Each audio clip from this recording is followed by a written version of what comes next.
Show me the crypto. Show me the crypto. Show me the crypto.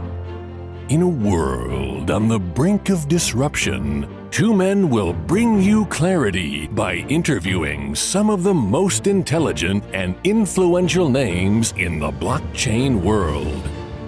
Welcome to Show Me the Crypto with your hosts, Wade Patterson and Ulf Lonergan.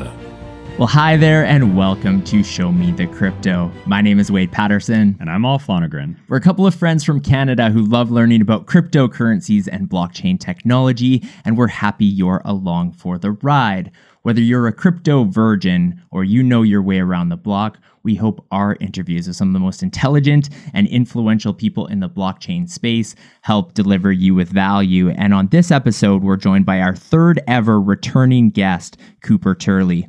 An operator, investor, and advisor, Cooper's passion lies at the intersection of music and Web3. Cooper's focused on identifying trends early on and helping creators and musicians understand and leverage Web3 to build deeper, more meaningful connections with their fans. Cooper, welcome to Show Me the Crypto. Hey guys, I'm excited to be back.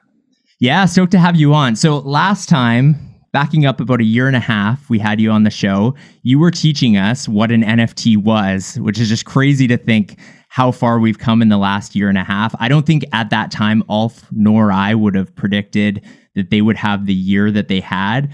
Obviously, you had your finger on the pulse more than us, but were even you surprised at just how big NFTs have become in the last 18 months? Absolutely. I mean, I think it was anything that everyone was talking about here in LA. It was really fascinating just to watch the change in tone where everyone was kind of confused on what crypto was to then, NFTs being a topic of conversation in any room that you walked into. So I'm thankful to have been in the right spot at the right time. I think that a lot's changed since then. So I'm excited to dive into it in today's episode. Yeah, no doubt. It's a lot. As with anything in this space, it all moves so fast. It's kind of hard to even realize what's all happening in the moment. And sometimes you got to stop and look back and be like, oh man, like all this has transpired in such a short amount of time. So yeah, looking forward to getting into it a little bit here. Speaking of some of our history, when you were on the show last, we asked you what your favorite NFT was, and you mentioned that it is Generate by Fuckrender. Now, that was 18 months ago, and as we just said, there's been a whole lot of development with NFTs, and on your end, probably a whole lot of collecting and a lot of new NFTs. So is Generate still your favorite NFT you own, or is there a new one? As far as crypto art's concerned, Generate is definitely still my favorite one of one. I would say that now the new trend is that there's very different verticals of NFTs. And so music NFTs are something that I've been extremely passionate about. I would say my favorite music NFT is probably my Daniel Allen one of one, Benjamin Button, featuring a great artist named Carter Reeves. It's his first music NFT ever uploaded to Catalog. He's now turned into a leading artist in the space, and me being able to have collected his very first music NFT is pretty special to me. Beyond that, so still focusing on the past, in our last interview, we primarily dug into Audius and sort of your role there and what that's all about. But you've clearly done a lot more than just your involvement with Audius. So again, looking back on the last 18 months or so, what are these other things that you've been involved in from DAOs and these other projects and things that you have going on in your life?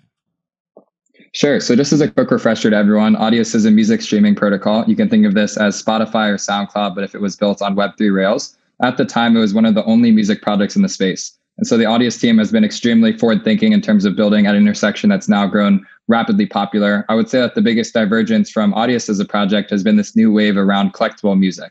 So whereas on Audius, you go and you upload a song and you can stream it and listen back to it in real time, the newest chapter of music and crypto has really been around the idea that I can collect different versions of songs. And so if I find a track on Audius that I really love, I can go to a new marketplace like Catalog or Sound XYZ and basically collect a limited version of that. And that opportunity for me as someone who's very passionate about music to find a limited quantity of songs and add that to my social profile has been a pretty compelling case, as I used to be a curator in a past life. And I think is part of the reason why we're seeing so much activity around this new wave of music and Web3. So one more question before we kind of dive further into music NFTs that I just want to ask. This past bull run, we're in a bear market right now. it was, I think, your first full bull run. Like, if my understanding is correct, you got into the space in 2017, so maybe kind of at the beginning of the last one. What was it like emotionally? I mean, you have a pinned tweet on your Twitter account that you paid off your parents' mortgage on Mother's Day last year. You paid off all your student debt. I know for myself, anytime I pull money out of crypto, it's so hard, and it's like, am I doing the right thing? And that, but you clearly had an objective for that. So can you just kind of emotionally, or walk us through what the emotional journey was like for you over the last year and how you navigated the bull market? Yeah, it was pretty surreal. In 2017, I was fortunate enough to have really rode that first bull market in a very real way. I was a senior in college. I had about $5,000 or $10,000 invested in crypto. Saw that balloon up to a pretty crazy amount and then come all the way back down to $10,000 again. And the name for that was because I never took any profits. I never sold anything. And I basically got too confident in myself. And so as we started to see this cycle get a little bit more inflated, for lack of a better term, I was very conscious of the fact saying, hey, I'm very lucky to be on the trend and on the pulse here. But when I am starting to see things go really, really well, it's okay to sell some of your NFTs. It's okay to take some profits on ETH or on some of your tokens. And while obviously it's difficult to time the exact top of the market, as someone who's been involved in the space for close to 5 or 6 years now, I think it was very clear to me that things were getting very hot. And so there were some indicators there to take some chips off the table. I'd say emotionally speaking, it was fantastic just to have friends around me who were excited about the space. So outside of any of the profit opportunities, being able to go into a room and talk about, why digital collectibles were exciting or why crypto art was something to pay attention to, I'd almost say that that was more exciting than the money to be made out of the market. It was a time to just really talk about Web3 in a really open way. And thankfully for me, I was in a place where I could have had my crypto portfolio kind of take lead along with the market. And so I really think that this last cycle was about risk management and making sure that I was prepared for this coming cycle that we're experiencing right now. Because I think for a lot of people in their first bull run, it's very easy to get caught up in the wave, to not really think about taking profits. For the second bull run, it's really about risk management. And then hopefully for this third bull market that's coming up in the coming years, we can kind of parlay that into some general wealth opportunities. Do you think, I think that's all great advice first and foremost, but beyond, just how bull runs take place and how these cycles work and maybe some, general best practices, I think something that was different with this last one that you're talking about is that there was NFTs involved. And if we look at those, I mean, that wasn't really in the cycle before it or before that. And they're a little bit different. At least they're meant to be in, their utility and or non-utility if we're just looking at it from, say, a collection type purpose. But they're really not a financial vehicle. They can be, but they're not sort of meant to. That's not like their real purpose. Do you think that affects at all how one should look at potentially earning money? And obviously that gets into the conversation around maybe flipping NFTs and things like that. Or is it still all part of the same sort of outlook from a cycle standpoint, because the value of the crypto backing it, if we're talking about, let's say, ETH or Solana or any sort of other, primary crypto that's backing NFTs, is that something where you should be playing your cards a little differently, or is it sort of the same story?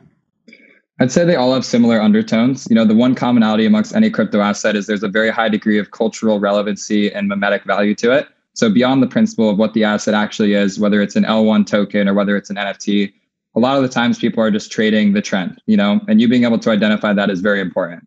And so for me with this last run, I noticed that ERC20 tokens, DeFi tokens were sort of losing their cool. And in favor of that came along NFTs. And so I was very quick to cut some of my DeFi positions in favor of investing more heavily into NFTs. But what you see now on crypto Twitter is there's very much a DeFi crew, there's very much a DAO crew, and there's very much an NFT crew.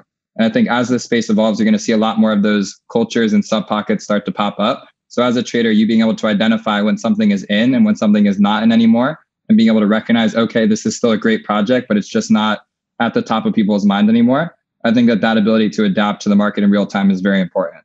To your second point there, I think it's all a game of going back to the primary L1 asset. So if you are trading tokens or you are trading NFTs on Ethereum, the name of the game is really stacking more ETH. As we've seen with these cycles, the way to compound wealth is not only to be able to sell these assets, but also to be able to accumulate more of those base layer assets. so that once you have a bull market where the price of ETH goes from $100 to $5,000, like we saw in this last cycle, you can sort of compound those returns. And so for me, I think I focus less on like, what's the dollar value that I bought this for and what's the dollar value I sold it at. It's always a question of how much ETH did I invest in this at the inset and how much ETH did I get back when I sold it. And this goes beyond ETH now. You're having these same conversations in Sol. If you mint something for 1 Sol and I sell it for 100 Sol, a lot of people are thinking about it in terms of how much Sol did I make in profit, not necessarily how much dollars did I make in profit. And I think that mindset is important as you start to look at these cycles from a very long-term time horizon. One of the things you've built your reputation on is being able to identify trends really early. And so how do you go about doing that? I mean, is that a lot of time spent in crypto Twitter, in Discord, and Twitter Spaces? Like, where is your source of knowledge to make sure that you are on the cutting edge? It's a combination of like the public conversation happening on Twitter. So a lot of the top accounts and sort of where their attention is focused on. But I would say the vast majority of that early trend identification comes from very small private conversation. So touching base with founders regularly, touching base with investors regularly, going into Discords where there's no more than 10 people having an active conversation, and really just listening. It's like resources like this and really being close to the ground. You're not going to find a trend by just following people on Twitter. By the time that you find it on Twitter, it's probably already a trend and you probably missed the leg up on it. So it's almost being able to find the things that people will be talking about in 2-3 months time from now. The way that I do that is by having a lot of private conversations. On any given week, I'm probably on 20 to 30 different Zoom calls with different founders, operators, and investors. But I would say as someone who's newer to the space, being able to have conversations with people who are more close to the ground floor and relying less on public discourse and more on sort of private one-on-one conversations is really the best way to stay on top of everything. Cool. All right, let's get into music NFTs a little bit here. I think Wade and I both have a lot of questions. It's an interesting subject. And speaking of trends, maybe it's one that is starting, but is nowhere near where I think it will go. So recently you tweeted a thread, I think this was just maybe a few days ago from the time of recording, about how record deals and labels work and where Web3 fits into that. For those who haven't seen this thread or maybe won't go read it, can you just break down everything that you went through in that? Because it was really insightful and a great thread. Absolutely. So the article is called Web3 Labels. I would recommend checking out on Mirror. It's about a 5 to 10 minute read, but it basically gives you a full breakdown on what a record label looks like today, what a record deal looks like today, and then how Web3 is sort of coming into the picture. And so to really start from the core, every artist wants to get more plays. In order to get more plays, they need strategic partners. And the most common one in the music industry is a record label. What they'll do is they'll come to you with a budget and basically say, hey, we're going to give you anywhere from $100,000 to $1 million in exchange for being able to have ownership of your next project and the right to distribute that for you. And so every song has a royalty split on it. Let's call it 100% piece of the pie. A major label will come and basically give you a large chunk of cash in exchange for 80% of that piece of the pie. And so the artist is now in this situation where they need to recoup against that initial advance to be able to get their own music back. And so what you're seeing in Web3 now is an alternative where instead of labels coming to artists and trying to buy ownership in their projects in exchange for a cash advance, artists are selling collectible versions of their song where they're more or less funding themselves through their relationship with their fans and then using these Web3 labels as ways to build deeper relationships with their collectors. And so if I'm putting out an album in Web3, instead of me giving up X percentage of my streaming royalties, instead I'll do a profit split with someone who will help me find a marketplace to distribute on, help me manage my Discord, help me set up some snapshot votes, and basically start to look instead at the quality of your relationship with your collectors instead of the total number of fans. And while I don't think that we're any way from like the perfect for like the right record deal, I'd say the key thing to keep in mind here is that there's now people coming to the table that are willing to give artists capital. And when those artists have those options around them, they're experimenting with new distribution models, trying NFTs, trying crowd funds. And I think that opportunity to re-ask the question about where I'm getting funded as an artist is the exact area that I'm really excited to explore deeper. Yeah, I think that's awesome, right? It goes back to a lot of sort of the value in crypto and blockchain, which is to kind of put the power back into the community or the creator or the investor, whatever it may be. Do you think that as an artist, as like a music producer, let's say, if you're a small time, small scale, you're just starting out, is that a viable option though, or is it going to be difficult to have that support you if you don't yet have a real fan base or much of a fan base at all? It's a great question. I would say for any artist, it's definitely a bit of a hybrid. If you're releasing music, you need to be on Spotify, you need to be on Instagram, you need to be on TikTok. These are obvious things and these are not changing. I would say that Web3 is really just a new pocket for you to develop deeper relationships with your most active fans. And so if I'm someone who's new today, the likelihood of me getting on an editorial Spotify playlist is very low. But the likelihood of me being able to upload 25 NFTs for 0.05 ETH and then have 5 people collect that is a lot higher.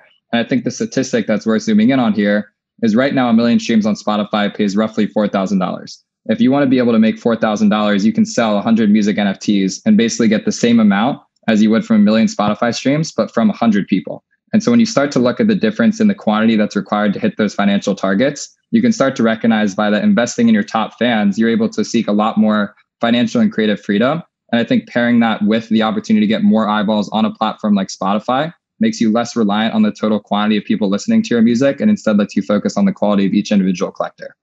What is some of the utility that you're seeing artists combine, or is there any beyond kind of having the piece of music through the NFT? Is there utility being offered as well? So this is really important because there is utility being offered, but as someone who collects a ton of music NFTs, I personally do not worry about utility being the underlying value of these collectibles. In my mind, there's a limited number of copies of these songs. There's a massive audience of people who like these songs. And by virtue of there being a ton of people who like them and a very select few who own them, I think that there's an arbitrage opportunity to be played there.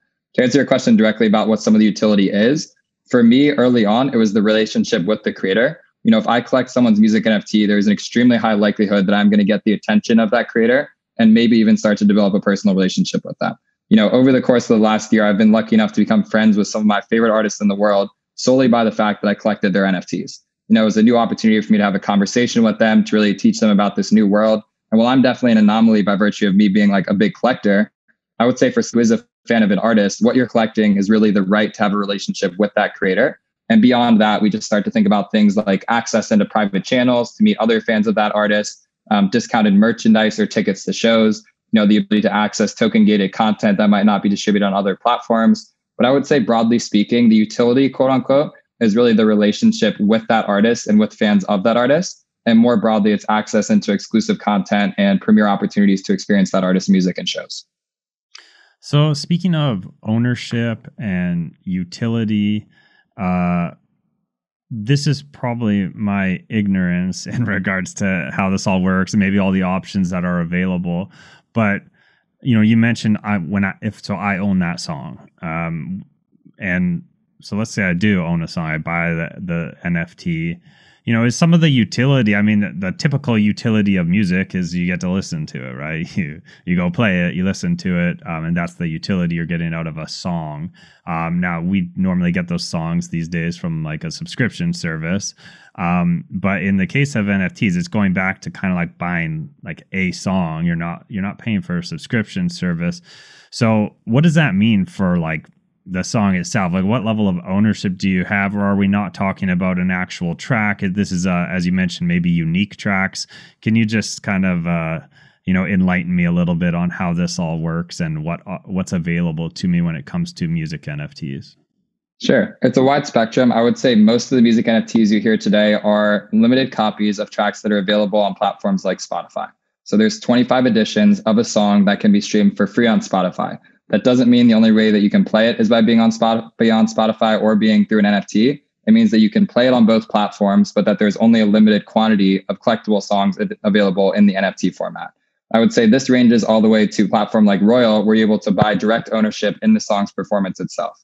And so for Royal NFTs, you are buying an ownership stake in the song's performance, which means if a song gets 1 million plays on Spotify, your NFT grants you to a percentage of those proceeds. So across the spectrum, you basically have a limited copy of a song that can be played anywhere for free at any time. And what you're collecting is just a small, scarce, limited collectible version of it, all the way to the other side of the spectrum, which is a platform like Royal, where you have tangible master royalty rights in the song's performance itself. So with regard to Royal, this is one thing I've always wondered. You talk about securities and that question mark. How does Royal get around that, or how is that not considered a security? I'm sure they have a strong legal team that has made sure it's fine, but I'm just wondering if you have any insight on that. Sure. I obviously don't want to speak for the Royal team, but from what I've heard from them, all the tracks that are on the platform are songs that have already been released. And so there's no expectation of future profit in the sense that you're not crowdfunding a song that has already been released and trying to take profit from that song's performance after the fact. It's all for a catalog that's already been widely distributed. All of the proceeds that are coming from streaming and going to those NFT holders are being done on a case-by-case basis on behalf of the artist. And so rather than Royal as a platform facilitating dividends to each of their individual token holders, these are for assets that have already been cleared. They've already been distributed in the past. And so they kind of check off a couple of boxes that make it a little bit more tangible to play around with. Again, I think that there's a lot more nuance in terms of legality behind it. When you're buying a Royal NFT, you're not buying the underlying music. You are literally buying a right to the ownership in the song. And so to specify that, when you go to Royal NFTs, you notice that it doesn't have music associated with it. It's a clip of the cover art, maybe it's a little animated image or something, but it doesn't have the song underneath it. It is basically saying it's an IOU right to a percentage of the song's proceeds. And because of the fact that it was already distributed, because of the fact that the artist already owns those percentage of proceeds and is now giving it to someone else, there's kind of a trickle down process that makes that a little bit more kosher of a system as a whole. And so is that, again, this is me being ignorant to like Royal in this case, but, going back to one of my questions I asked earlier around, well, let's say you're a newer artist, you don't have a big fan base. Again, I'm always trying to think of different things from the business side, or, in this case, from the artist side. They want to make money, they want to grow, and maybe they don't want to go down the traditional label route. Is something like Royal a way where, well, if you have maybe you only have a limited number of fans, but as you say, they're quality fans. They really believe in what you're doing because they love your music. They think your music's gonna get mainstream. Is that then an opportunity for you as a smaller artist to not only get some funds, but also for your bigger fans at the time to grow with you and partake in your growth? Yeah, over a longer time horizon, absolutely. Today, Royal has historically been larger artists. Let's call it people like Diplo, the Chainsmokers, et cetera. These are very established acts that have very established careers, so that there's able to be more of a clear understanding as to why you'd want to buy ownership in these records, as per the fact that the artists have already done well in the past. But if you start to look at platforms like Decent XYZ that are working with up and coming talent, that's exactly the case. Decent is sort of this hybrid platform where you have a music NFT that also contains a percentage of ownership with it. And the thesis here is that, yes, these are smaller artists, but if they perform better in the future, these assets should perform more in tandem. I think the one thing that I want to clarify here is that the financial opportunities for artists with NFTs are extremely important. I think that this should not be thought of something that completely replaces all the capital that you get from a label as a whole. I think that that's kind of setting yourself up for failure in a lot of ways. I think that music NFTs are really a way to build super fan relationships with collectors, to identify the people who want to spend the most money on your records, and then build deeper relationships with them. If in that process you end up making more money than you would have through a record deal, that's fantastic. But I think it's really important to go on record and say that the vast majority of artists will not make more money than they would from a record label advance through NFTs. It's simply just another alternative, so that that's not the only option that you have to explore. Ulf, do you realize our audience has been either watching or listening to this episode for 20 minutes? 20 minutes? No, they should probably subscribe. Yeah, they should subscribe. And if you're watching on YouTube, make sure you comment and turn on notifications. And if you're listening to this podcast, especially if you're on Apple Podcasts, leave us a rating and a review. We're also on Twitter, Instagram, and even TikTok. So go check out the episode description. You can find all that information below. And we have an update on the NFT, don't we? That's right. We didn't previously mention this, but this NFT for OG supporter is a one of one. There will only be one of this kind ever minted, and we have a few surprises for the person who purchases it. The link is in the episode description. And back to the episode. One of the things I'm curious about is if there's any limitations. So I seem to recall, I can't remember which platform it was, but what you were just explaining of the 25 limited edition NFTs, I believe at some point, I wasn't familiar with the artist, but I just wanted to dip my toe in the music NFT space. And so I tried to mint these and it was like sold out. And I've had that happen with Royal as well. Haven't been able to get that. And then I think on secondary at the time, it got like out of price range and that kind of thing. So do you see any downside or limitation to the model of maybe the true fans of the artist where they're kind of phased out of the opportunity to get one of these NFTs? Absolutely. I think in today's current schema, most music NFT drops are 25, 50, 100 records at maximum. And so if we think about all the true fans for a huge act, obviously that model is not scalable. I think right now it's important to recognize there's probably less than 10,000 music NFT collectors in the world. And the vast majority of those collectors are not super fans of these artists. They're more advocates for the music NFT space as a whole. So over a longer time horizon, I think absolutely we'll start to see larger supplies drops. Let's call it 1,000, 5,000, 10,000, where fans of any size and shape can get involved. But realistically, right now, you need to have a MetaMask, you need to have ETH, you need to understand what a music NFT is, and you need to be on a platform at the right time. And so that in and of itself is already a pretty high blocker. For people that are active curators such as myself, I'm actually looking for, when is this artist dropping? What are some records that may have not gotten the right amount of attention when they got minted, and really crate digging for these different NFTs. But I would say in its current form, it's typically not the average fan of these artists that are collecting. It's really people that are looking to support independent creators trying new technology. And so that naturally leans more towards Web3 benefactors that are eventually turning into fans of these artists through the NFTs that they're collecting, that they're putting out. What about the Web3 music platforms themselves? We've talked a little bit about Royal. You were just talking about Decent XYZ, is that right? What else exists today, and what are sort of some of the differentiators between the different Web3 platforms? Yeah, it's a great question. I would recommend that people go check out a graphic called the Music NFT Landscape that I put out. This gives you a full rundown of all the different platforms and projects that are out there in the music NFT space today. If I had to summarize some of the top platforms, I would say Sound.xyz is probably the leading music NFT platform today. This is an editions marketplace where an artist will upload a song with a fixed number of copies at a fixed price. So let's say my new single that's coming out on Spotify on Friday, I upload it on Sound a day in advance, and there's 25 copies available for 0.08 ETH. This goes into one-of-one marketplaces like Catalog, where there's only one edition of that record that's minted. It's the rarest in the world, and it comes with a very direct relationship with that creator, all the way to more generative music platforms like Beat Foundry and SoundMint, which are higher quantity and drop, and they're sort of experimenting with it not just being one song, but instead being sort of a different combination of a bunch of stems that sort of output generative art, similar to what we see with platforms like Artblocks. In terms of the speculation side of things, that got a little bit crazy with some NFT projects over the past year and a half. Maybe it has died down a little bit while being in the bear market. Did you see that as much in the music NFT space? Was it kind of the same experience that we were seeing with some of the art projects? I would say the early days of Sound XYZ had a ton of speculation. There was a period of 2 months when every sound drop would sell out within a minute after it went available. Those editions would be scooped up right away, and then the secondary market would be trading at 2, 3, 4x premium from what the mint price was. In today's climate, it's basically gone full 360 where, most of these drops aren't selling out and they're kind of open for a longer period of time. But I would say for those early pioneering artists, let's call it artists like Daniel Allen, Oshi, Matthew Chaim, Latasha, Verite, these floor prices are still trading at 5 to 10x what the original mint prices were. And so while it might not be a sellout across the board every time, you're starting to notice that for the leading artists, there is typically a premium placed on their drops. And when they do announce something, a lot of music NFT collectors are gathering around. And that's typically inviting some other people who are new to the equation as well. So we've talked a bit about traditional labels. We've talked about Web3 music platforms. We've talked about some of the different general use cases of music NFTs. What about Web3 music labels? I presume through a DAO. What do those look like, and what are the differences and how they operate versus the traditional Web2 labels?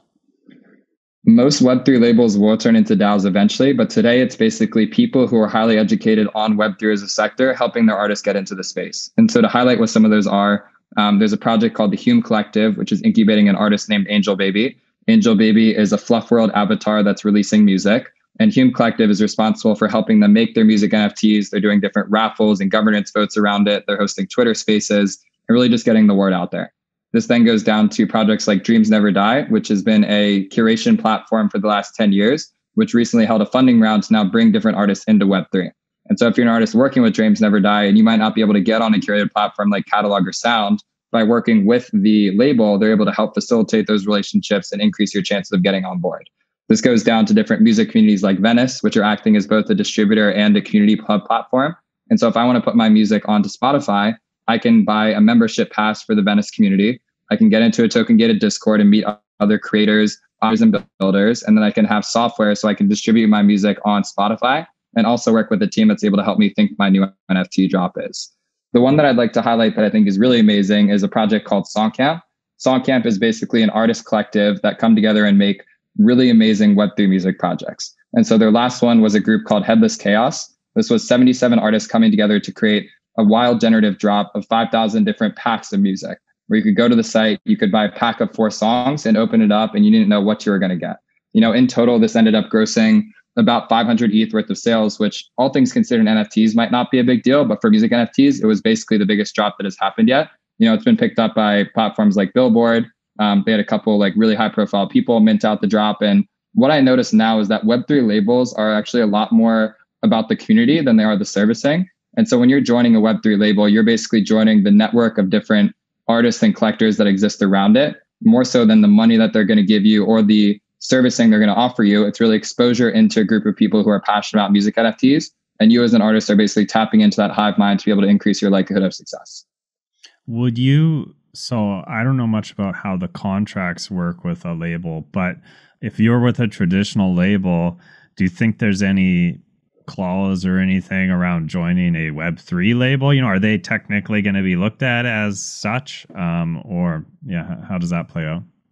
The reality of the situation, it's been very difficult for most artists who are signed to a major label to be able to do anything in Web3 just by virtue of the label not really understanding what's going on. And so if I'm an artist that's in a traditional record label and I want to upload to sound.xyz, it's not only up to me as the artist, it's actually about getting approval from my A&R and the rest of the label team. And realistically, this is still a new space. And so if I am a major act that wants to drop music NFTs, the label rep might be like, hey, I don't know if we should do that because NFTs kind of have a bad rep associated with them right now. And so what you're seeing is that the vast majority of the music NFT artists that are releasing are independent right now. And as it relates to Web3 labels, the people who are working with those labels are traditionally artists who are independent. And instead of going to a major label, they're looking for more of a Web3 native option, which naturally leads into these Web3 label partners. As a collector and obviously a music lover, how many new artists have you discovered in this space simply from the fact that they're experimenting with Web3? I'd say at this point, probably about 25 to 50. And when I say discover them, this means like I've formed a personal relationship with them. I found out about their music through Web3.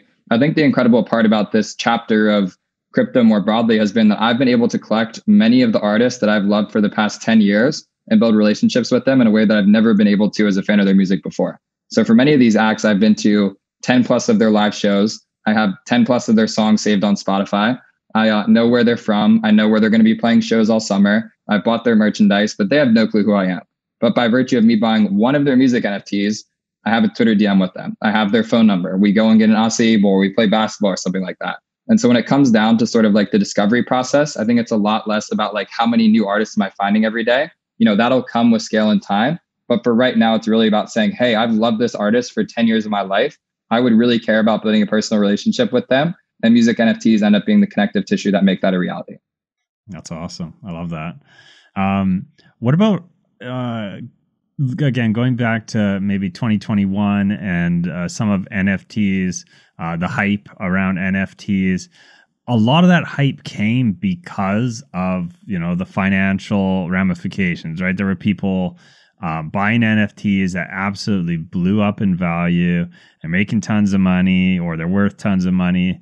And has that, with music NFTs, because they're kind of, that wasn't really part of the hype. Most of that hype was really around, PFPs and other type of artwork type NFTs. So when it comes to music NFTs, is it the same? Has flipping been a part of what's the driver for this, the speculation there, or do you feel that it's any different within the music NFT space? It's definitely a very core driver. I think with all Web3 markets, speculation is a huge driver of it, whether people want to admit it or not. I would say the biggest difference is that right now, music NFTs do not have a standard that makes it very easy for people to speculate on them. So what I mean by that is for most PFP collections, you have different DNA, where you can say that a gold ape is worth more than one that has regular skin. You can say that a zombie is worth more than a clone or something like that. And so being able to have these schemas where people can very easily resonate with what makes something more rare directly ties into the amount of speculation behind it. And with most music NFTs today, it's really as simple as saying, here's a song and here's 25 collectible versions of that song. There might be number 1 and number 25, but as far as what those assets are, they look exactly the same. And so a lot of the work that I've been doing is thinking through what are different rarity schemas for music NFTs and what are different ways to invite more people to want to collect these assets. Because the reality is there just is not a lot of volume being traded for music NFTs. And I think a big driver behind that is the fact that people don't really know what a good rarity schema is yet. And I think that's very important for the secondary market and tradable nature of any of these assets. Yeah, that's a really good point. That's something I hadn't thought about before. One of the things that you wrote recently, so it was on your latest Substack edition of This Week in Music NFTs, and you were talking about some of the bigger named artists, so the Chainsmokers, Pharrell, and how they're dipping their toes in the Web3 space. And then I also think about, and I think this happened at NFT NYC, we weren't there, but saw some of the announcements of Snoop Dogg and Eminem kind of using their Bored Apes in a music video and that kind of thing. So what are you seeing from some of the big name artists who people are familiar with and how they're getting involved in the space? I would really say it's strategic brand familiarity. Many of the major acts that you see in music today aren't like full diving in and doing giant music NFT collections. They're not dedicating their whole brand to it. They're just figuring out how to stay relevant. So in the case of Eminem and Snoop Dogg, them using their Bored Apes to do a music video, they're buying relevancy. They're performing at 8 Fest and basically trying to maintain that cool factor that's been driving their career for a very long time. And I have nothing but respect for them. That goes all the way over to a firm like Mantis, which is basically the VC fund that the Chainsmokers started, where they're able to experiment on a platform like Royal and give away 1% of their album, but not have to worry about getting too deep into like the speculation games or people thinking that they've sold out by doing NFTs. And so broadly across the board, I would say that artists are very interested in Web3. They're exploring it either from an investment or from like an education standpoint. No one is really diving all the way in because they have a lot at risk and a lot to lose. So instead, what you're seeing is sort of more strategic activations where there's very limited downside, and instead the ability for them to be quote unquote in Web3 without having to risk, their brand or their reputation on doing a major NFT drop. What about, this goes back to kind of a tie into a question I asked earlier about being a new artist with maybe not as much of a following, but even to what we were just talking about with some of these bigger name artists and how they're utilizing music NFTs. Who stands to benefit more, in today's landscape and perhaps in the future? Will that change? 100% independent artists and rising artists from today. I like to say a lot, I'm less concerned about getting celebrities into Web3 and more about making Web3 celebrities. And so I think the experience that happens from an artist who starts their career today and ends up becoming a superstar with Web3 as their backbone is going to be exponentially more important than trying to get Drake or Post Malone to drop NFTs tomorrow. I think that both of those things will inevitably happen. When you think about the size and the magnitude of impact, for the fans that were there to support an artist on day one that ends up becoming a breakout artist in 3 years from now, that growth trajectory is going to be extremely exciting. And if I had to draw an analog here, we see new artists rise and fall with every new technology. So everything from CDs to vinyls to Napster to then Spotify and iTunes, there was a caliber of artists that were popping on iTunes, but weren't able to translate to streaming. In that same way, I think we're going to see that there's a lot of artists who are just crushing it on the streaming side. But when NFTs start to go more viral and mainstream, there's going to be an entirely new generation of artists that are driving that wave. And I think that's what I'm searching for here, is basically looking to figure out who are going to be the artists that are leading this charge with music NFTs when this becomes a more common form of technology over the next 3 to 5 years. That leads into the question I was just going to ask. You said over the next 3 to 5 years, because that was going to be my big question mark. You mentioned there's maybe 10,000 music NFT collectors today. What do you see as being the biggest tipping point that will change that? Is that going to be blockchain technology being easier in the sense of people having MetaMask and there's not as much friction there and so they're more familiar with it? Is it going to be that more and more artists start incorporating Web3 NFTs and music and everything along those lines? Like, what do you see as being the likely tipping point to making this ubiquitous in the future?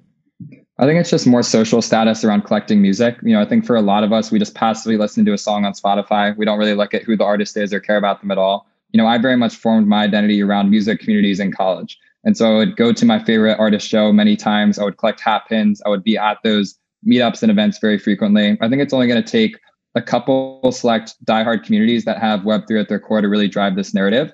And I think what that evolves into is instead of every artist in the world doing music NFTs, I think there's going to be a very specific wave of artists, similar to the electronic artists on SoundCloud back in 2013, that basically have NFTs at their core. And once there's kind of a critical mass of those communities, people are going to say, oh, maybe it's not that strange for me to collect a song because all those guys are doing it over there. And it's actually not that crazy of me to think about buying a collectible record for $20 because it actually allows me to meet more friends online and sort of meet more people who I know also love the same artist as me. I think it's funny that you bring that up because I was just telling someone recently, like a week or two ago, I can't remember how it got brought up, but a song was playing and I couldn't think of the name, but I know the song so well. And just like the story of my life when it comes to music, but only more so like when I think about recent music, you know, in the last, whatever, however long, decade or so. Growing up, it wasn't like that because I would listen to music. I'd have the CD. You know, I knew everything about the album. I knew all the lyrics. So like, it was just so much different. You felt way more attached to it. And to your point, in this day and age, I'm not saying this is the same for everyone, but there probably is similarities where I hear new music on Spotify. I like it and I move on to the next song. And I might not even know the artist's name really. Like I just don't dig into it. I'm not saying it's like that for everyone, but to your point, there's a bit of there's a wider disconnect, I think, with the artists and the musicians than maybe there was back in the day. So getting to, you know, what's the question for you here? You know, do you think that one of the great potential benefits for Web3 music in the future is that opportunity to reconnect fans with artists in a greater way that we're not really getting out of today's consumption of music? 110%. I think it's important to recognize that the vast majority of people are like that, where they do not look into the active music that they're listening to. They will find a song, they'll play it, they'll move on to the next one, and it's just on to the next thing. I think the biggest opportunity for Web3 is to really build artist-to-fan relationships and make those communities a lot more active in nature. You know, I like to say that there is something like 100 million artists or 182 million people subscribe to Spotify worldwide, and there's 10,000 music collectors. You know, there's 3 million different artists on Spotify roughly, and there's only about 2,000 different artists doing music NFTs. So that gap is going to change dramatically. And I think with that, there's going to be a lot more experiences to be able to recognize the music that you're listening to every single day. That's awesome. And what about, just to play devil's advocate here, what about the downside? Like, is there potential that artists put out NFTs, and this may not be speaking into the future when things are maybe more widely adopted and accepted, but as of right now, have you seen any sort of like flack or negative responses to musicians who put out some form of music NFT and there's backlash? Fans, for whatever reason, maybe it's the cost of the NFTs or otherwise, it's received negatively and doesn't help the relationship? There's a lot of that. You know, I'd say it's mainly major artists that are struggling with that, which is why you haven't seen as much support or leaning in from those acts today. You know, I think there was a big conversation about the environment and the impact that NFTs had a while back that kind of affected a lot of major artists that I know. I think the cost points, as you mentioned, is very prohibiting to the average fan that might not have $100 to spend on a music NFT. You know, I believe over a long enough time horizon, though, all music will be accessible for free. You know, right now we basically pay $9.99 a month to be able to play any song at the touch of a button. I think it's inevitable that over a long enough time horizon, you're going to be able to play any song for free, whether you like it or not.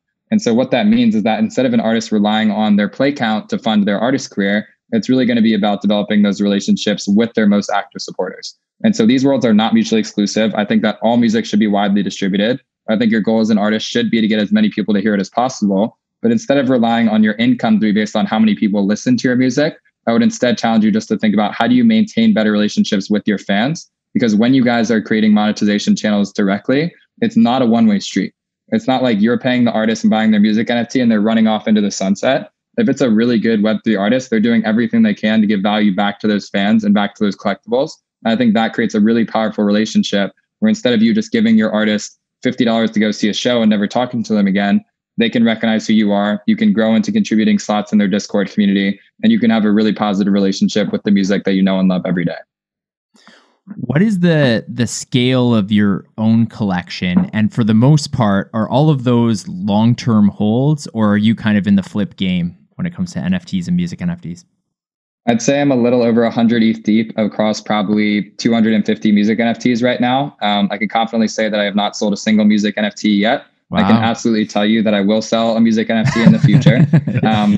That time is not going to be in the short term because there is very little attention on music NFTs right now. I would say my mandate right now is basically to put my money where my mouth is and tell people that I'm excited about this movement and that there's people who are giving it a serious time of day. And if we can zoom out over a 5 to 10 year time horizon, I want to be the biggest collector of music in the world. I want to make it really cool to collect records. I want people to recognize that if you're a super fan or someone who's passionate about music, there's a way for you to get recognition outside of sharing a Spotify song on your Instagram story and no one caring about it. And so it's definitely going to take a while for that to happen. I would say that the vast majority of my collection is on Sound XYZ right now.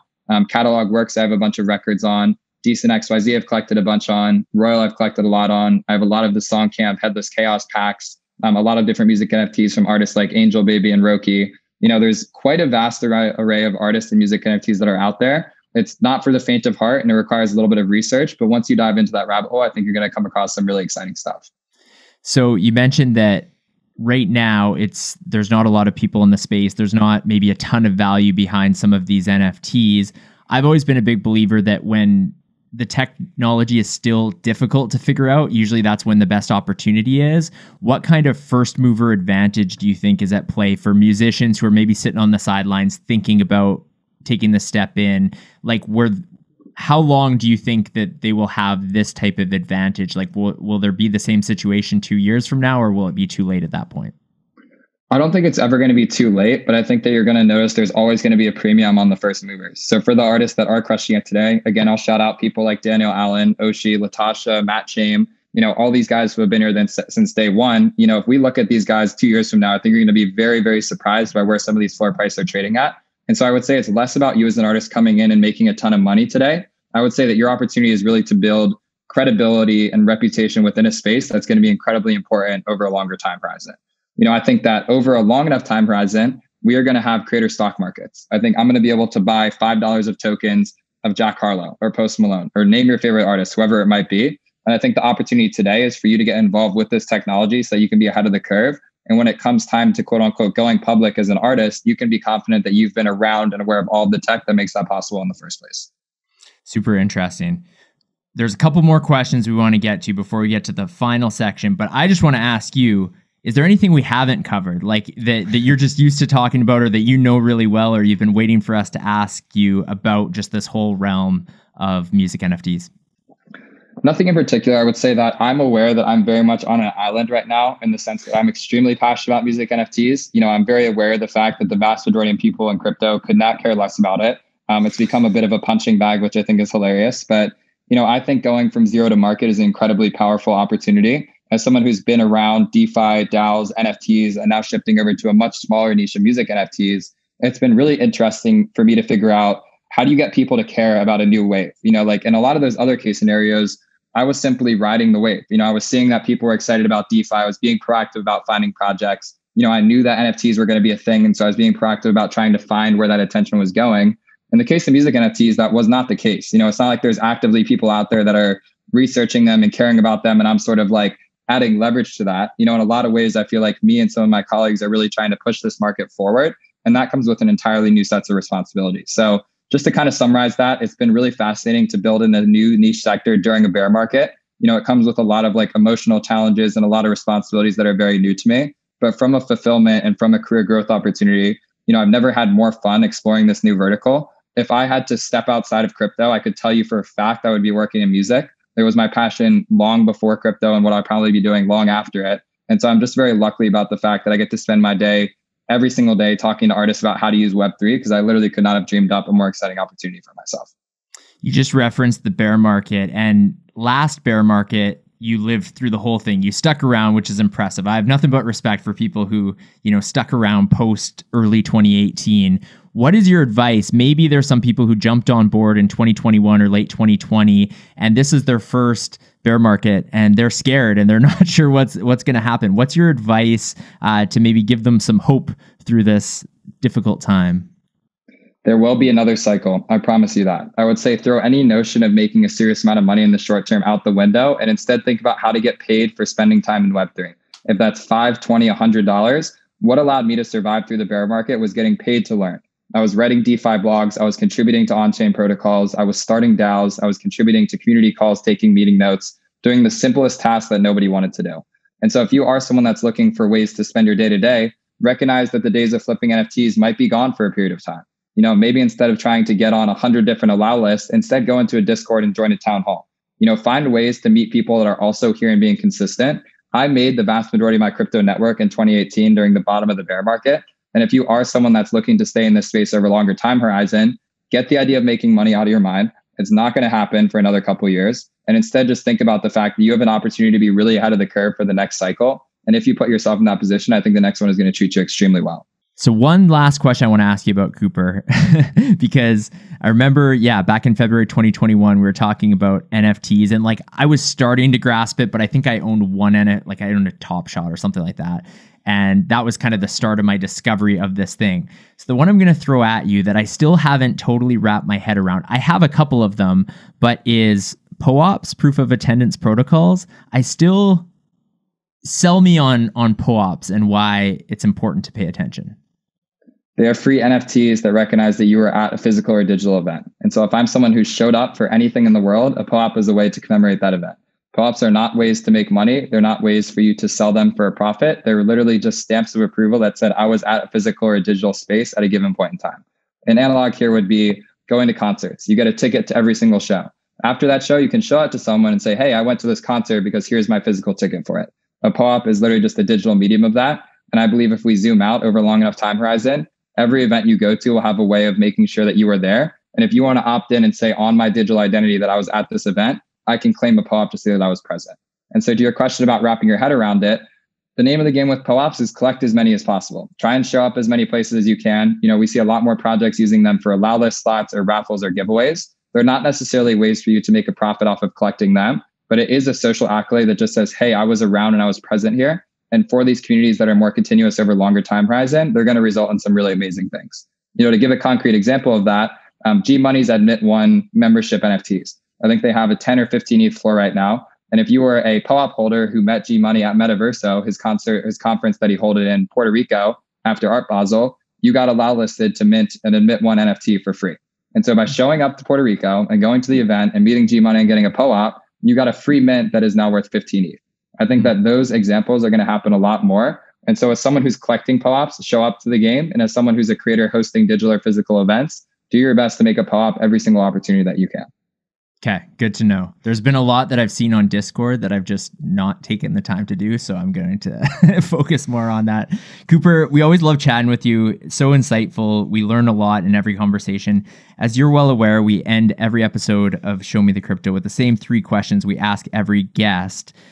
For yours, we're going to have to maybe tweak it slightly, but Alf's going to ask you those questions. Yeah, we're gonna ask you the same questions, but it's been a good 18 months, so we'll maybe reminisce on what your previous answers were and see if they are the same today, or if you want to make any adjustments. So, you ready? Here we go. Let's do it.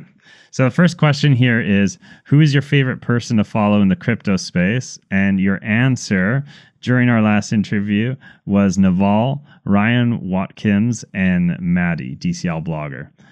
How would you respond today? I would say Jack Butcher has been putting out some amazing content that visualizes different forms of value. Blockchain Brett for everything related to the Web3 music movement would be fantastic. And then as sort of a bigger wild card, Punk6529 puts out so much incredible content on how to think about Web3 in the world at large. And I would highly recommend following all 3 of them. Boom. Awesome. All right, second one here. What will the price of Bitcoin be 10 years from now? Now, when you answered this the first time around, you said at least $1 million. Do you want to alter your prediction for February of 2031? I would like to keep my prediction the same. I still believe that a Bitcoin will be worth $1 million. Nice. Love it.